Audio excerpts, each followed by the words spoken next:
Today in Anchorage, a meeting took place between President Donald Trump and Russian leader Vladimir Putin. Putin moved along the tarmac while Trump remained motionless inside his plane.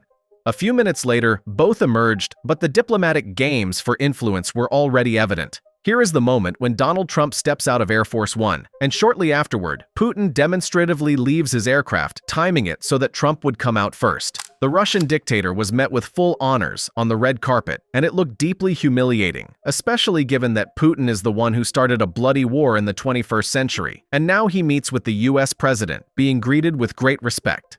As they descended from their planes, a diplomatic game began, a sort of rivalry over who would wait for whom.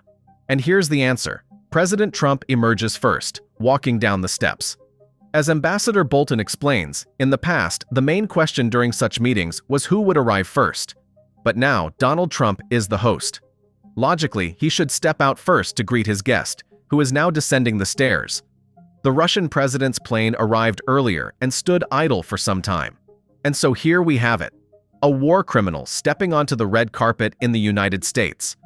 For context, they literally rolled out the red carpet for Vladimir Putin. Zelensky, whose country was attacked, who has fought for survival for years and continues to resist Russian occupation, comes to listen to criticism from Trump and J.D. Vance. Meanwhile, Putin is given a ceremonial welcome because Trump has a narcissistic fascination with people he sees as stronger than himself. The fact that this meeting is staged in such a way, with Trump patting Putin's hand like an old friend, looks terrible. But even more interesting is how genuinely fearful for his life Putin seems to be. So much so that he allegedly sent a body double to meet Trump. Just look at his behavior.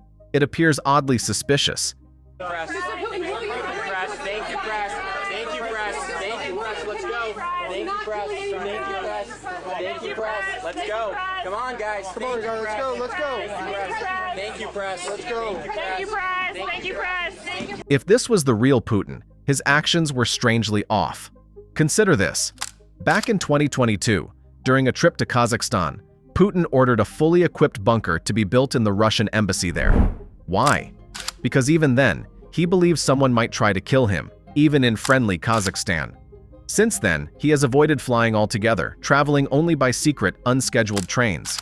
His security service usually calls airports in advance to announce Putin's arrival, yet he might instead appear in a city by boat. He does everything possible to confuse people. No one ever truly knows where he is. In addition, he has duplicate offices across Russia. In different parts of the country, there are rooms that are absolutely identical, down to the centimeter. Why? Simple. He can claim to be in Moscow while actually being somewhere in Siberia. He could be anywhere in the country. These rooms never have natural light, only artificial, so it could be 2 a.m. Yet on video, it looks like a late afternoon meeting.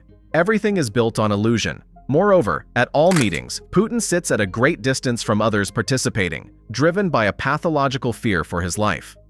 According to Gleb Karakulov, a defector from the FSO, Russia's Presidential Security Service, the equivalent of the US Secret Service, who fled about a year and a half ago, Putin lives in complete isolation, in a bubble. He rarely has contact with the outside world, seeing only 3 to 5 people a day, each of whom must undergo a 2-week quarantine before meeting him. The reason is simple: paranoid fear of illness and infection.